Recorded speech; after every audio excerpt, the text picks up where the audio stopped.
What if I told you that you are ill informed?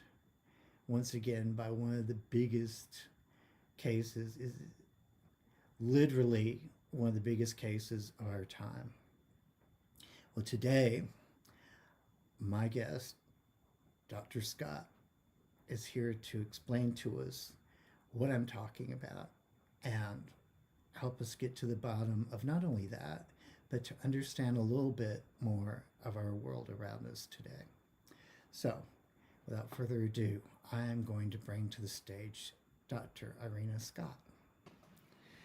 Hey, Hi, hey, can you hear me pretty well over there? just fine. Okay, good deal. So, Dr. Scott, our folks are probably not, I mean, they're familiar with you most likely, but give us a little clue about your background because you've got a history. You've got a great history. Well, my history is mainly in science. It, it's not in UFOs. I started out wanting to be an astronomer, and they didn't hire females. And so I majored in it, and then I tried to get into it, and I worked for, um, as a physical scientist for the um, Geospatial Mapping Agency. And then I worked at the DIA in different things such as aircraft identification from satellites. And then I got married and moved to Nevada and went to the University of Nevada and got a master's degree and then got a Ph.D. from the School of Veterinary Medicine at University of Missouri. And then I had a variety of positions, such as one of them was professor at St. Bonaventure and postdoc at Cornell. And I was in toxicology at the Ohio Department of Health and Battelle, and worked at the Ohio State University Medical School on a grant. So my profession and credentials aren't in ufology. Absolutely not. And that's one of the things that I find not not just interesting, but exciting because something pulled you out of that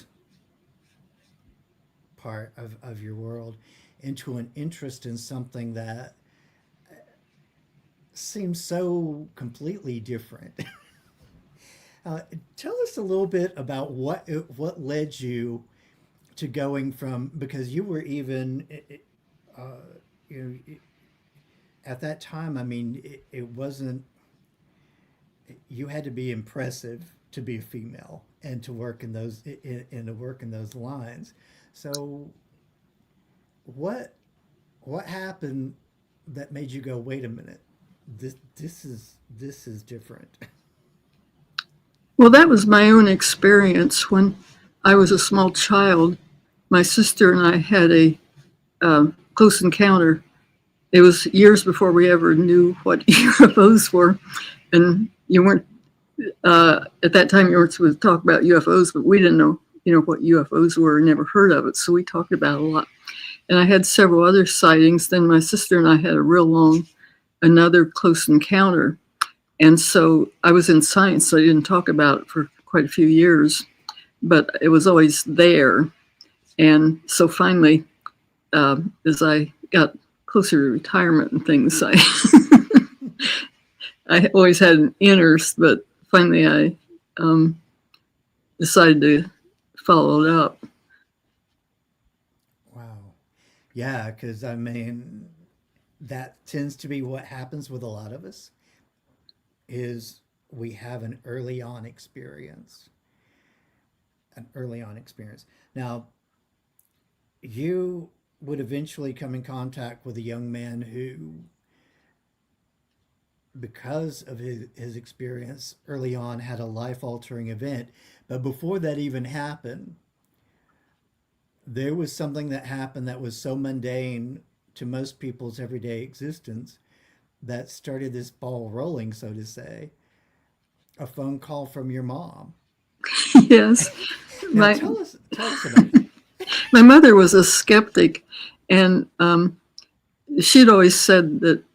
Besides that, she'd always said that if we ever thought she was getting dementia, we should tell her. Well, she was living in Ohio, and I was living in Missouri, and she called me one night and said, "Did you hear that explosion?" And I said, "No," and she kept asking me, and I started telling her that we were 600 miles apart, and and so I finally told her, "You're cuckoo," and so. But it made an impression on me because this isn't something normal she'd do.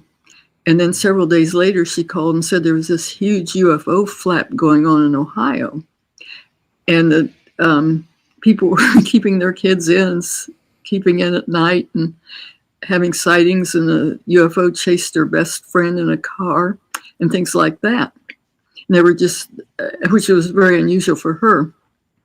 Well, I was in Missouri and I didn't pay too much attention to it, but later I moved to Ohio, and once I was in the library, the Ohio State University Library, and at that time they had real newspapers, actual newspapers in this huge vault room. And just for some unknown reason, on impulse, I thought I'd look up when that noise was. And I really didn't know. I was just guessing that it was the middle of October in '73, and I walked into the newspaper room and thought, I'll never find this in a million years. And so I looked, and I found it without too much looking.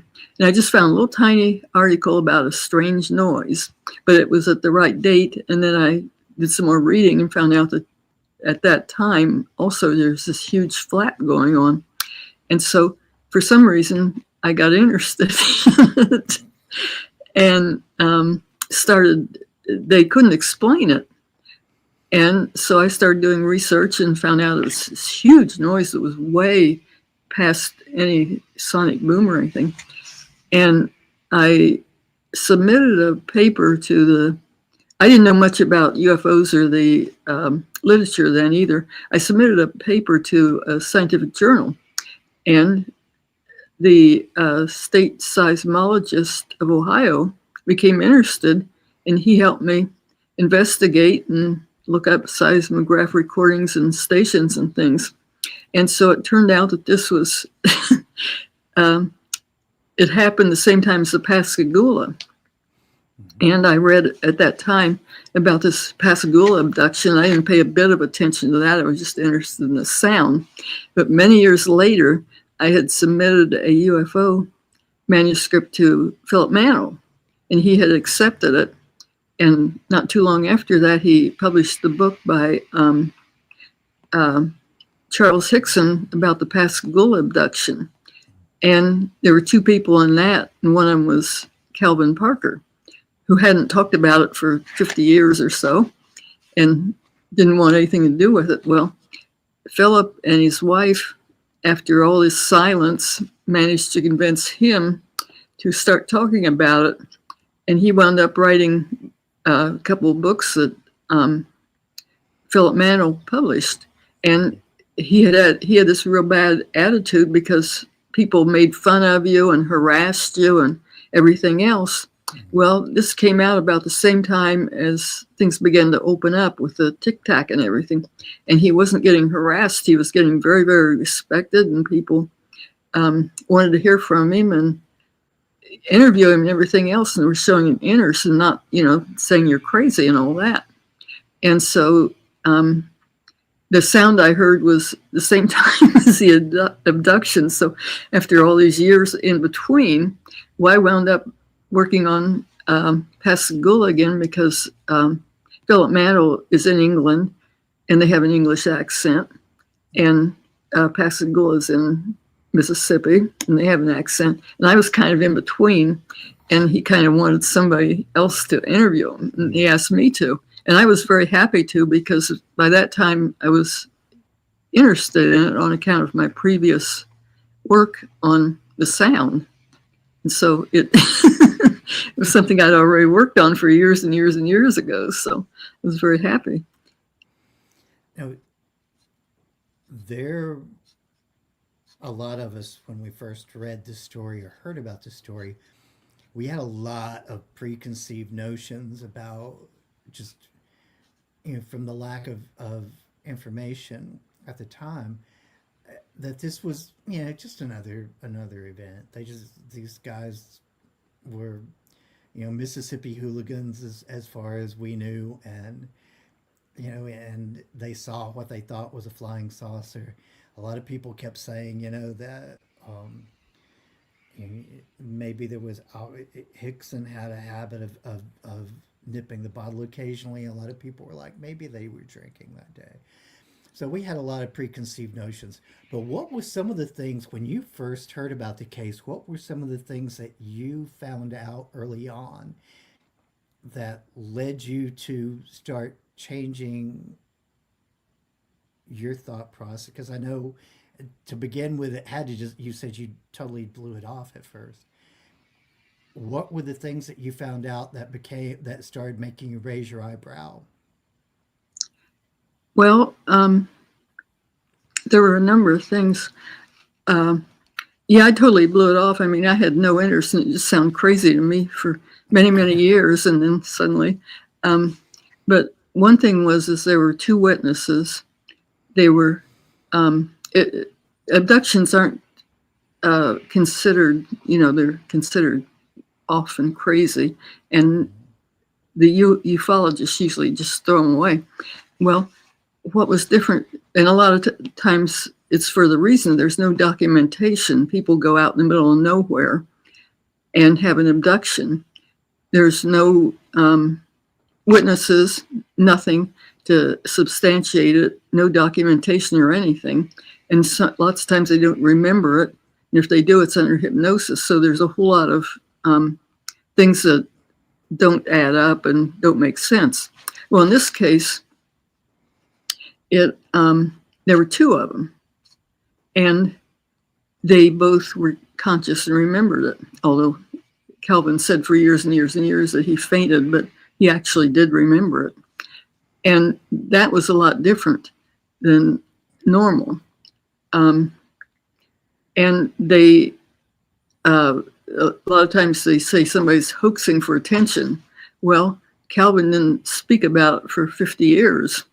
And he was not hoaxing for attention because he didn't want the attention. And there was just an excellent investigation of it, because it was, at that time, it was hard to even report anything, because it was considered crazy and there was no place to report it. And first of all, they tried reporting it to the newspaper, and the newspaper was closed and said, get out of the way. Then they tried to report it to the Air Force. There was an Air Force base, and the Air Force said, well, we closed Project Blue Book years ago. UFOs don't exist. Only nuts see them and all that. But they told him to call the local police. Well, Calvin, of course, didn't want to, but Charles did. And Charles did report it immediately. This was right after it happened. And what was pretty amazing is the police did a real good investigation. They first of all separated them and interviewed them separately. Then they put them together and interviewed them. But what they didn't tell them was, then the interviewer left, but there was a hidden tape recorder.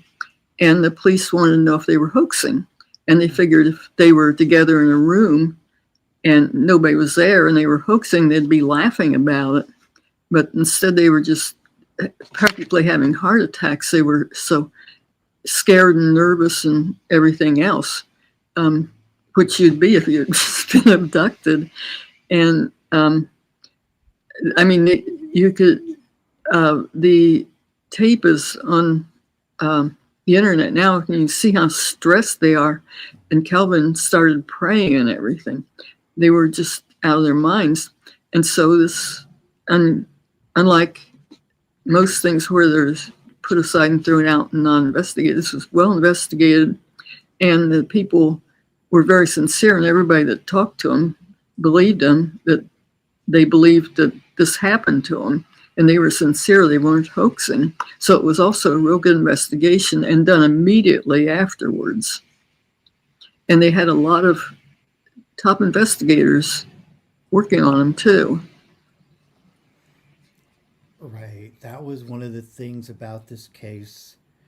See, when I would hear about it or read about it, it was, I mean, I was a kid back then, so we would hear about it kind of on like the Leonard Nimoy show, or that he did back then, or some other thing, and it would be they would brush over the details a little bit. Uh, I don't even remember it being an abduction case when I heard it the first time, to be honest with you. Um, with that though, tell me about, because it was very traumatic for Calvin. He was a 19-year-old boy. Tell us in the most kind words you can, because it is very touchy subjects uh, with UFO abductions. What exactly happened that was what? First of all, let's hear your perception of what you thought happened, and then what you heard from them later on. Well, I didn't pay any attention to it at all until I started working with Philip Mantle. Mm-hmm. And then I heard from them, not from Charles was dead by then, but I read his book. And what happened was is they were just normal people about their normal lives. They weren't UFO nuts or anything like that. They'd had their day of work, and they decided to go fishing, which they were down there in Pascagoula, where there's rivers and oceans and gulfs and everything. That's what people do, is go fishing. And so they did the normal thing after work and went fishing. And it was just their normal life. They Calvin had a new car, and they were looking for a good fishing spot, and they didn't find it at first. But then Charles said, well, there's this good spot here. And it had a no trespassing sign up, and a lot of weeds and debris and everything to get to the pier, which Calvin wasn't very thrilled about because he had this new car. But and he was afraid. And so anyway, Charles was an older man. He was in his 40s, and he had had military experience. He'd had life and death situations in a war. And so he was kind of so that he could take something. Calvin was a young teenager, and with his whole life ahead of him. And if you said UFO back then, everybody'd say, oh, what'd you do this morning? Did you see a UFO and all that, and so on, and harassment. So he didn't want to have anything to do with it. But anyway, I mean, they were at different stages in their life, and they were family friends. Calvin's father was a friend of the older man, and the older man's son was a friend of Calvin. And so they went to the pier and began fishing. And then they saw a blue light. And Calvin interpreted this as the police after him, and his car was there.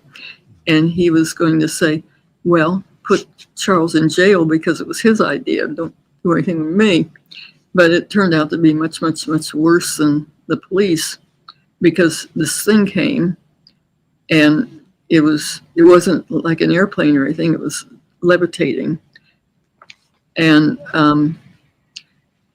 no airplane sign or nothing that an airplane would do like that. And it opened some way, and all this light came out, and these three things came out, and two of them grabbed Charles and one grabbed Calvin.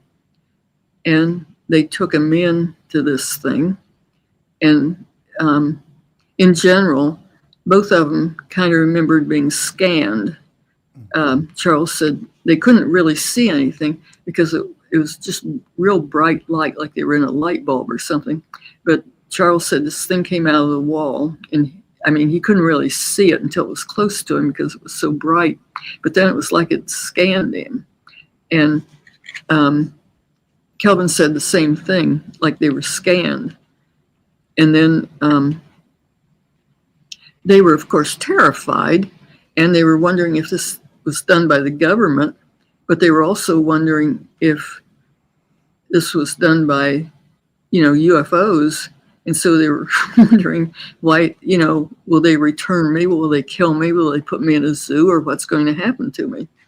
And then they were released, and they were both having nervous trouble then. I mean, after they released, Kelvin was standing on the end of the pier with his arms out, just in a posture like that, which is something that can happen. A strange posture can happen if you're really having a nervous breakdown or something like that.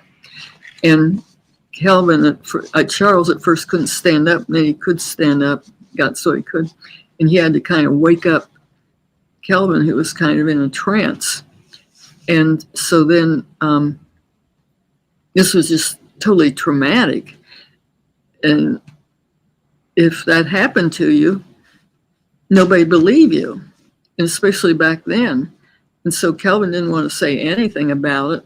And they discussed it, and they said, we're not going to talk about it. But then Charles had military experience. He had been in life and death situations. And he thought this might be that important, that it might be an invasion, it might be anything, and that he should report it. So he then did, which Kelvin disagreed with him for 50 years. Yeah, there was a lot of, I heard the video or the audio of their conversation, and it's very disturbing to hear Calvin talking, because you can tell the fear in his voice. Now, you said that there was 2 witnesses to the abduction. Let me ask you that, were there any other people involved close by to the abduction? Well, that's what's interesting about this particular incident is that with most abductions, there's no documentation at all. Well, in this one, we're still finding more witnesses. There was a lot of witnesses, and one of them, the first 2 people I interviewed were the Blair family, and we found them because Kelvin, after he started talking about it, was on YouTube and had a video talking about the abduction. And this woman wrote in and said, yeah, my parents saw it. And so Philip contacted them, and I began interviewing them. And I began interviewing Maria Blair. And she said that, the first, his daughter, one of the comments she made was, but my parents were abducted, they just saw it. But what happened was they were on the other side of the Pascagoula River and saw this activity. And then later they found out about the abduction report. And they said, they thought, well, this is what we saw, but they didn't say anything and just told their own family. But 50 years later, their daughter made a comment on YouTube. And so anyway, there was Jerry and Maria Blair, and I contacted Maria Blair, and she said that they were sitting in their car, and he was going out in a ship to the oil rigs, but he was waiting for his supervisor to come, who was late. And so they were sitting there in the car, and he went to sleep, and she was just watching. And she said this thing was flying around that she thought was an airplane, but it didn't behave like an airplane because it was just flying around. She kept saying, well, it was searching for something, or the pilot is lost, he doesn't know where he's going. It was just flying around and around and around and around.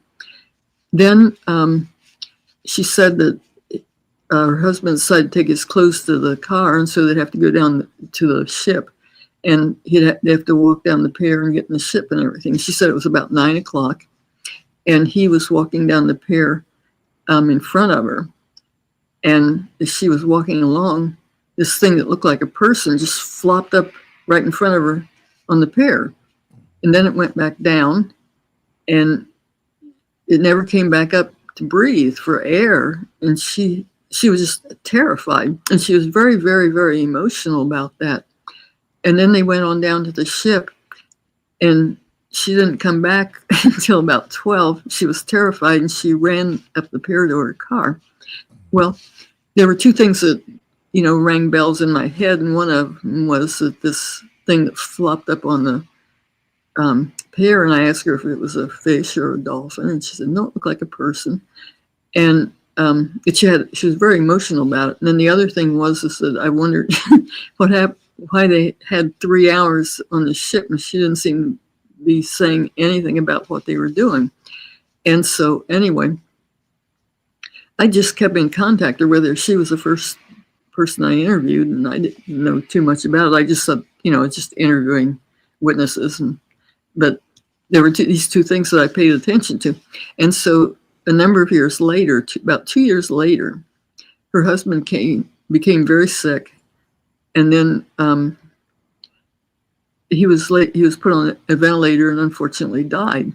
But just before he went on the ventilator, he told her that they had been abducted, but that he had never told her, and that he was in some kind of contact with these, whatever they were, and that he felt protective of her, and he had told them not to bother her, to harm her.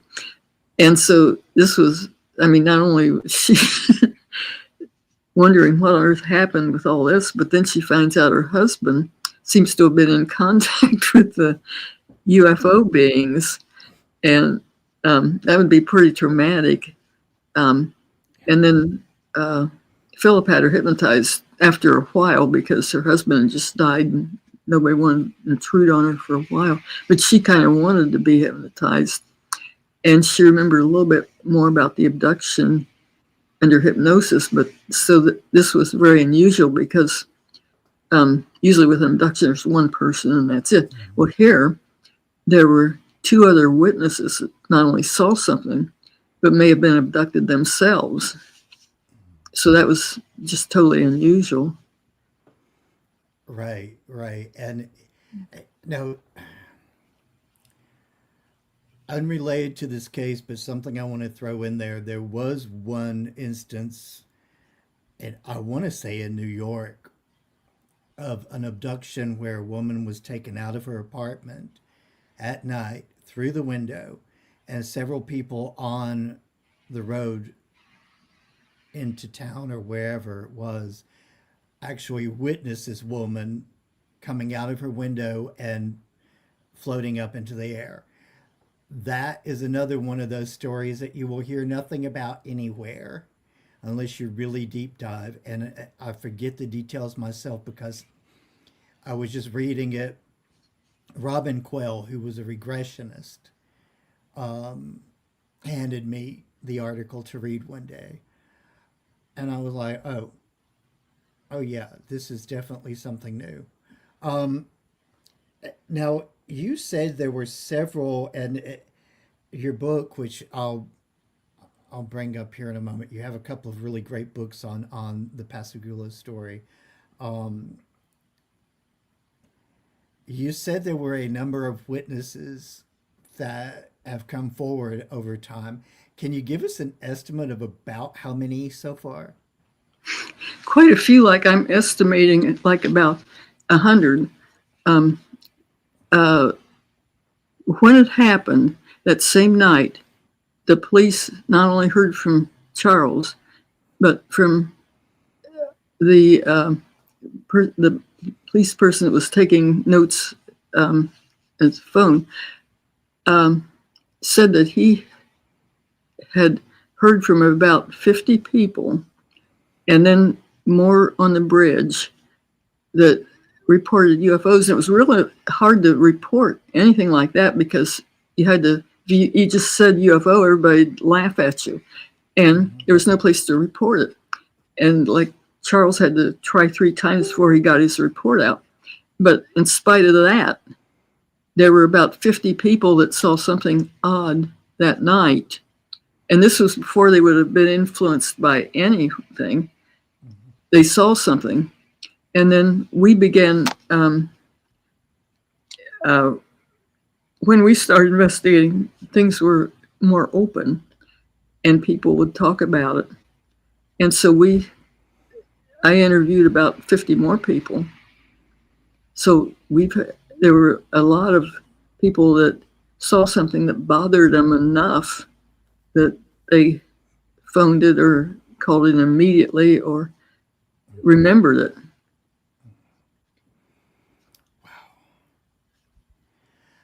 And that in itself is extremely, again, like you said, with a lot of the abduction cases and so forth, a lot of them just get pushed up because you don't have those kind of numbers to work with. You just don't. Let me ask you this, just to kind of clarify with people, give people an idea. What was Calvin's demeanor when off camera when you talked to him? I didn't interview him. Oh, you never actually interviewed him? I talked to him on a show, but I didn't, yeah. Yeah.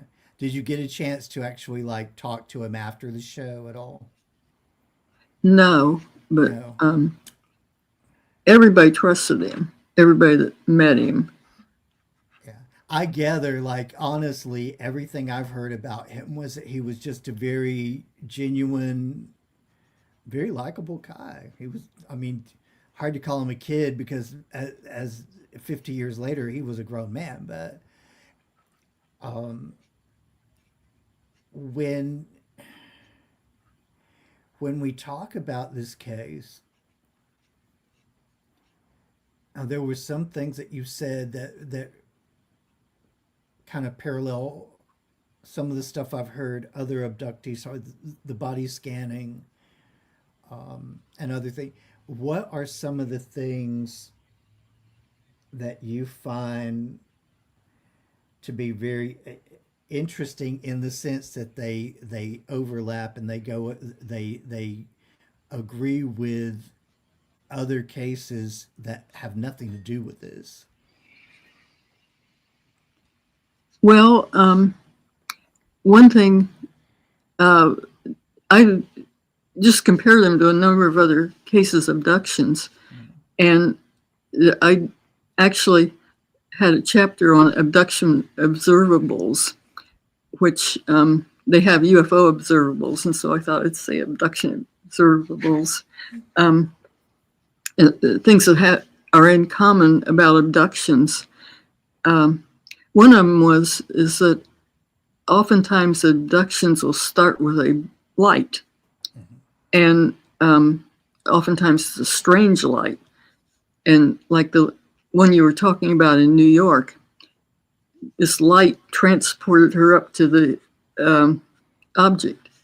And Calvin's in there, this one, Pascagoula, started out with, they didn't exactly know exactly what happened. They think it had a door that opened some way, and all this light came out.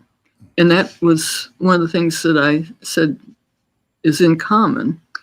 And a lot of times the light has strange properties, and sometimes not only are things abducted, but whole trucks and things like that are abducted, and especially if there's a green beam of light coming down. Sometimes the truck will, the witnesses will report their truck was abducted and they were in it, and things like that, which, but another thing that is in common is that the objects just appear. Like with an airplane, they take off from an airport and fly in a certain path and then they land. With UFOs, they just appear and disappear, and that's it. They don't have a flight path.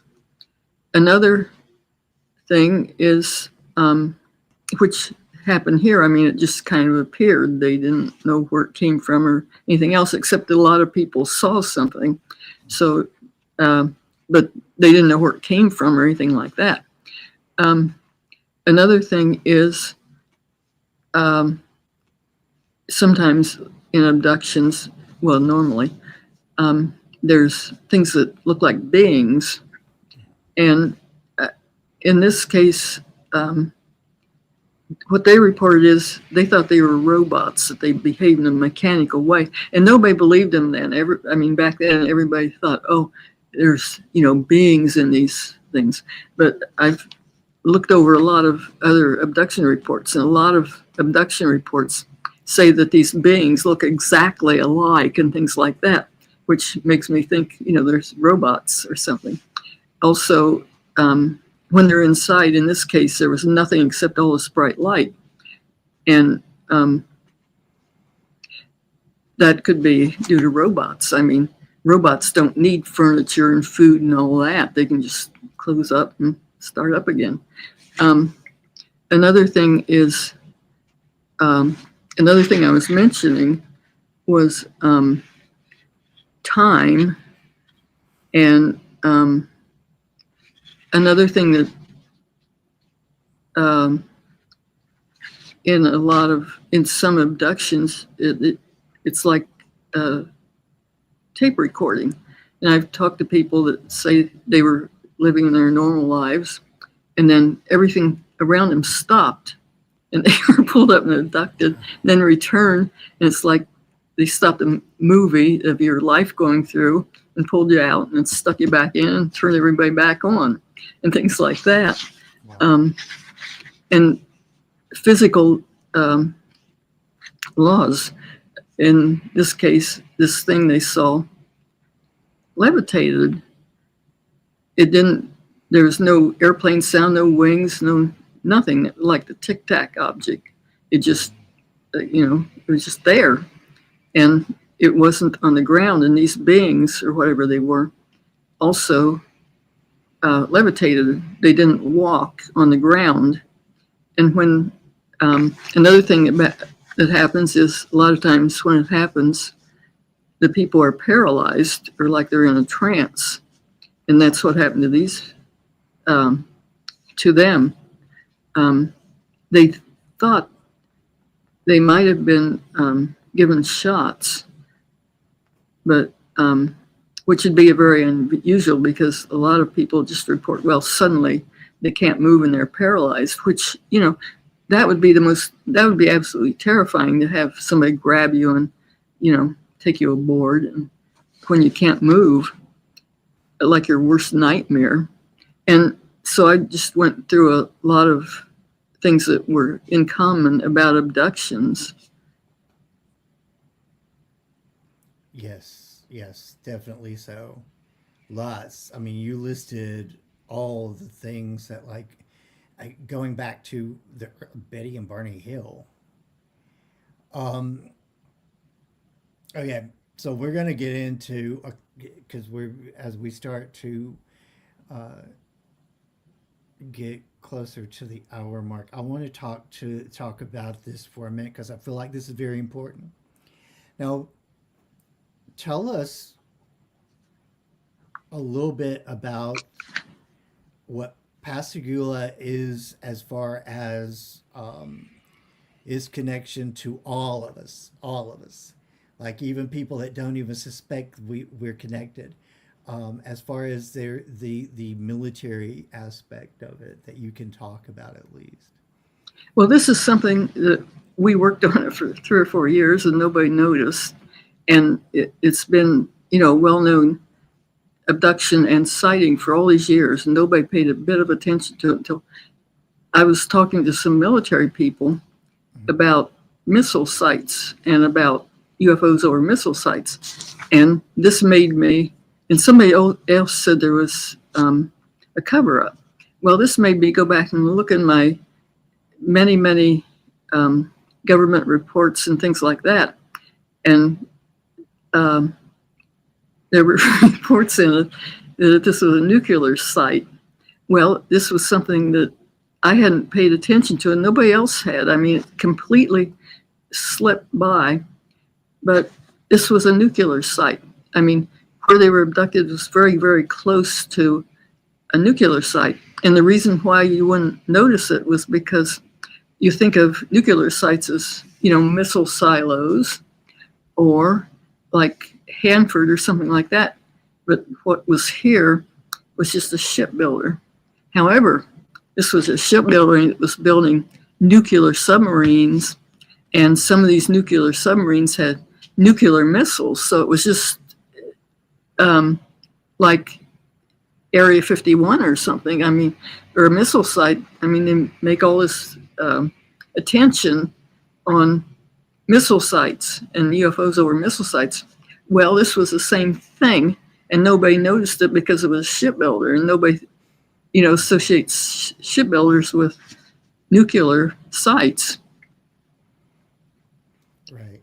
Now, I find this very, very interesting because somebody very close to me works at the Australian facility in Mobile, Alabama. So because of conversations I've had with her, I know a little bit about some of this stuff. And I found it, when I read this in your book, I found it very interesting. Now, did Calvin and Charles work at this site? At first, I had trouble figuring that out. They worked for a shipbuilder called Walker, and the shipbuilder that made that did the with the nuclear subs was Huntington Ingalls Incorporated, but Walker there was a father Walker, and then it split into several of his sons, but Huntington Ingalls owned one part of the Walker thing, so that Calvin and Charles didn't work for Huntington Ingalls, but Huntington Ingalls owned part of the Walker family shipbuilders, so there was a relationship. And then the place where they worked was real close to Huntington Ingalls, and where they were abducted was real close. Very important pieces of information, I think. And I think you really hit on, this is what renewed my interest in the story. When I read, and I am still reading, this book is a gold mine. The first one is like the first one I picked up, and it's a gold mine. I'm going to show you guys this. Tell our guys on here a little bit about your book, this first one, and because it's brilliant. I got to tell you, like, for somebody like me that's one big old book nerd, I'm having a field day with this. Well, there was a vast amount of information, and this completely slipped by everybody for 50 or more years. Good investigators, top-notch people, the top UFO people and scientists, and nobody realized this was a military site, but they pay a whole lot of attention to military sites and UFOs over nuclear sites and that.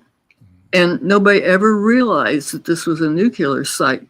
And the company that builds the ships, it has two sections. Another section is Newport News in Virginia, and they're making not only nuclear submarines, but nuclear submarines with some of them called ballistic missiles. Mm-hmm. And this is very important because I've read that today, and maybe back then, most of our nuclear force is actually in submarines.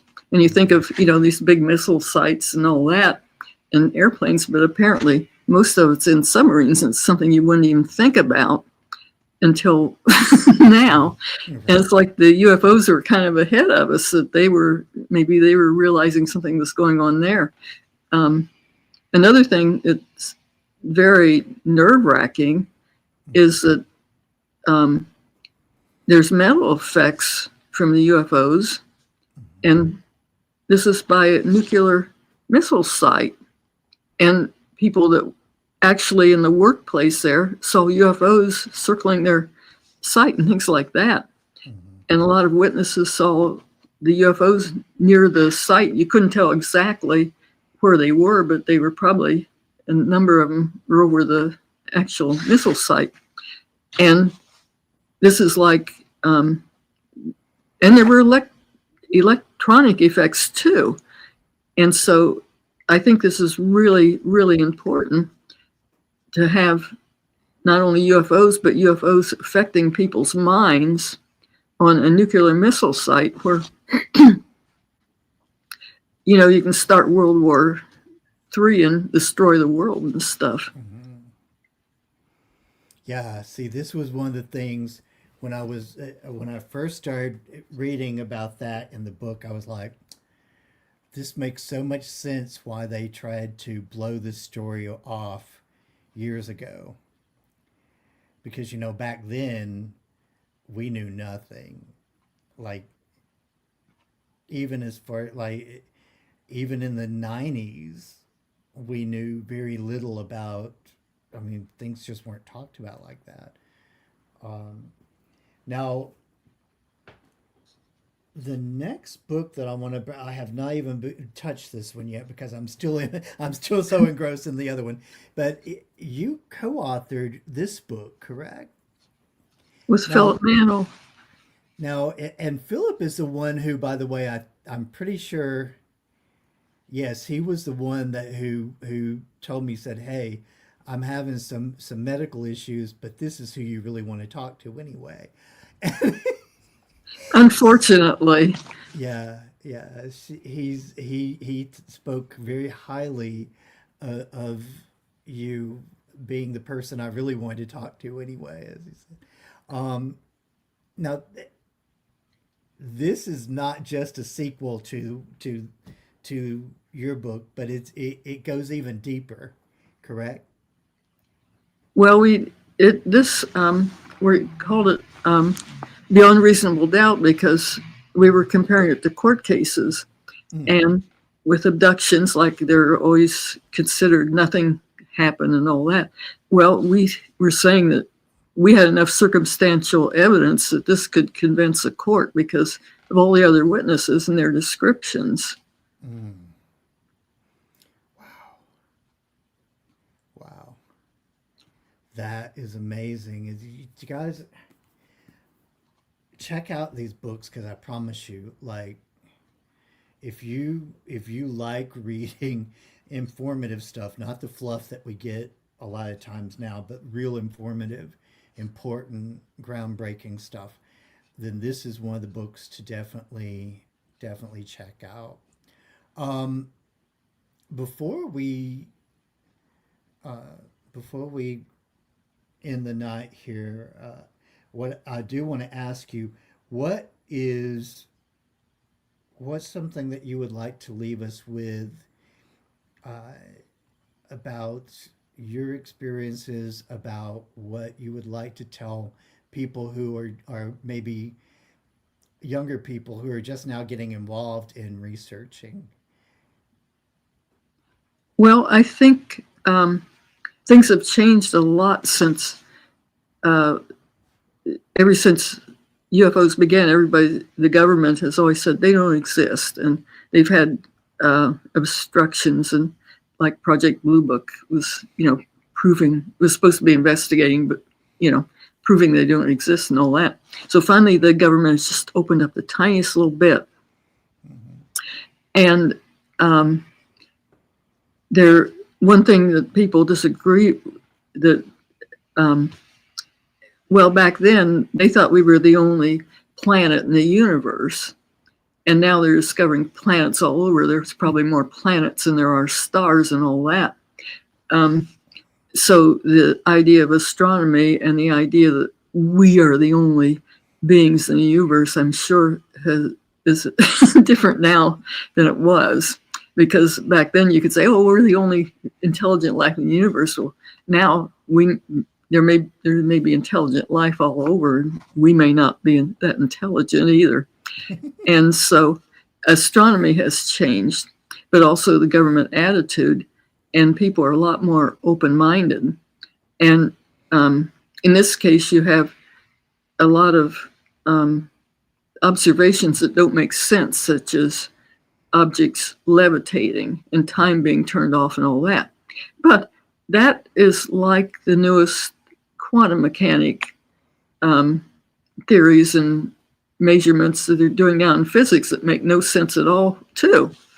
And so I think this isn't that strange now for those two reasons. Definitely. We have come a long way. The social, cultural, and political climates are very different now than they were in the 1970s, 1980s. One thing I do want to bring to people's attention too is it's very interesting that the flap that we've discussed tonight is only about 7 years after another very large flap in the Midwest, correct? The 1965, 66, wasn't there also a fairly large one there in the Midwest area? Yeah, I think this was probably the largest one ever, though. Definitely. It was huge. I mean, there were a lot of humanoid sightings and that sort of thing too. And just that night when the abduction took place, that sound was heard over a vast area of the country, like about half the length of the country. And there were very, very many witnesses for that. And I don't know how it ties in, but they call, instead of UFOs now, it's UAP. Well, this is phenomena that happened all on one night, and I don't know, how it's connected or whether it is, but there was just a huge flap on that one night, and then there was another night about a week later when there was also just a huge number of sightings. Very interesting. It would be very interesting to go back to 1973 and see exactly what all was going on at that time that we may have not thought about that may be connected to this. Excuse me.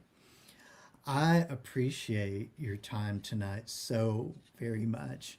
I have high regard and respect for you, not only because of the challenges you faced and you did not give up early on.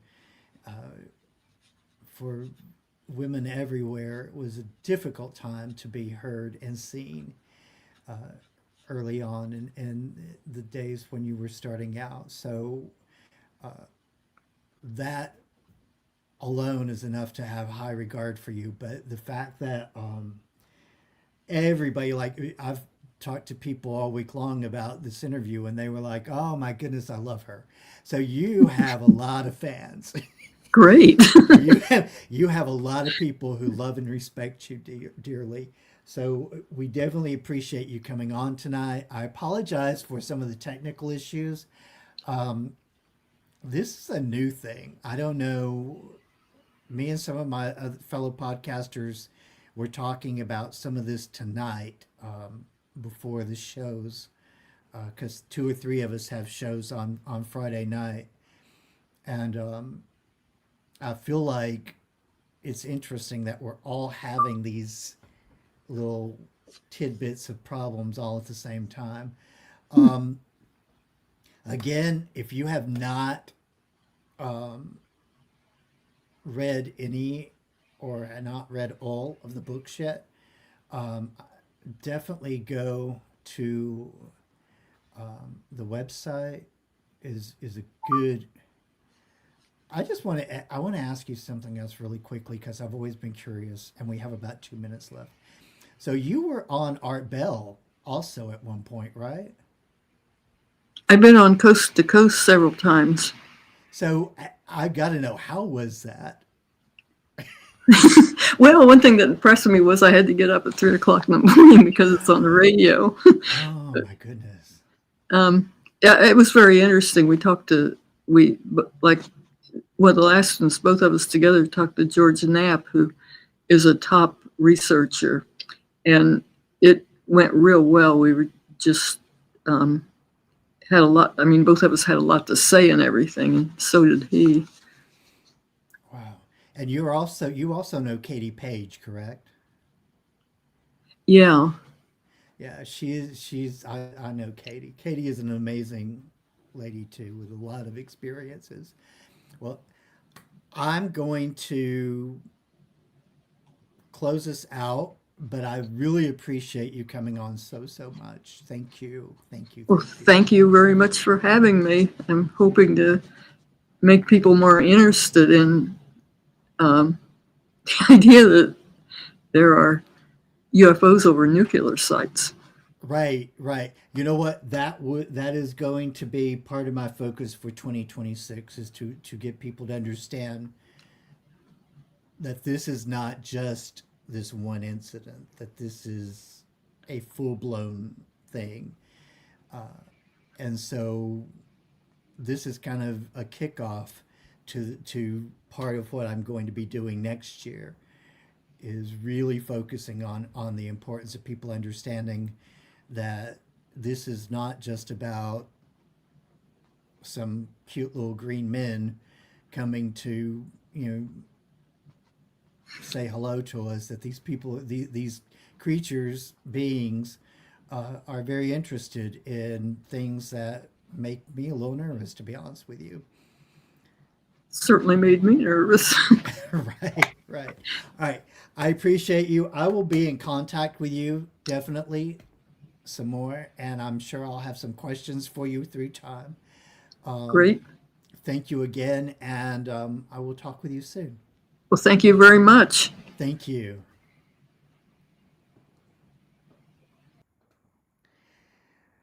Wow. I know you guys are having a hard time hearing me, so I'm going to make this really quick and close as possible. This has probably been one of the most amazing experiences tonight, because what Dr. Scott is telling us is very important information. I wanted to bring out the story of the Pascagoula abduction, not just because of its importance historically to confirm an abduction case, but also the connection to the arsenal that it is part of. And we'll go into deeper detail about that at another time, because to understand, the Navy is a very large part of our defense, a very large part. If you notice, more and more over time, it has been the foremost used organization. So this will give you a little bit of a hint of where I'm going with talking about this particular subject. But anyway, it is the weekend. I know you guys are ready to go. Despite the fact that this may have been a little bit nerve-wracking at times tonight, have a safe and happy week, and I hope, and as always, may your journey always be magical.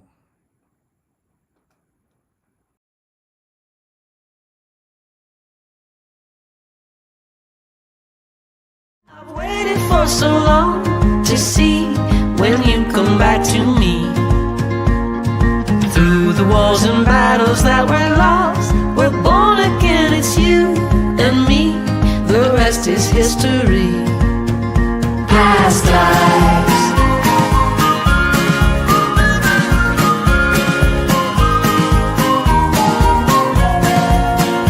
Past lives.